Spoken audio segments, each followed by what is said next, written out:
Chapter 14, Deep Freeze. The four children travelled along corridor after corridor in the basement of Lord Funt Hospital. They passed the boiler room. Tom peered in as he struggled to push Amber in her wheelchair. Inside was a giant water tank the size of a swimming pool. Coming in and out of the tank were huge copper pipes which rattled and hissed away. Next, the children passed a dark, dank storeroom. Again, Tom peered in. It seemed to be full of nothing more than old junk. A ripped hospital mattress was lying on the floor. The gang pressed on. Finally, a sign ahead of them read, Deep Freeze. "Here we are," announced Amber. Tom was only wearing a pink frilly nightdress. "You're joking," he exclaimed.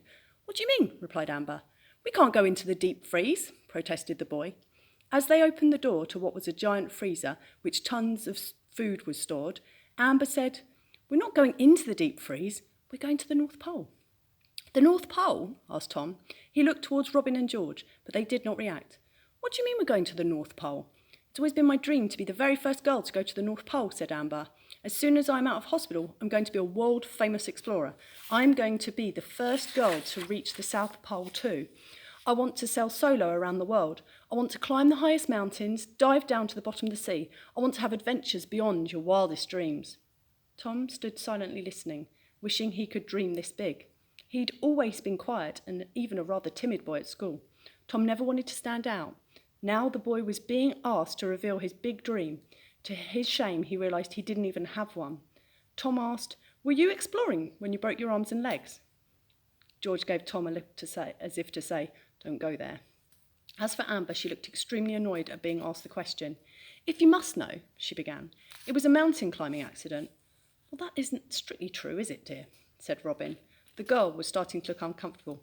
"Well, all right, I was doing mountain climbing training." That sounded impressive to Tom.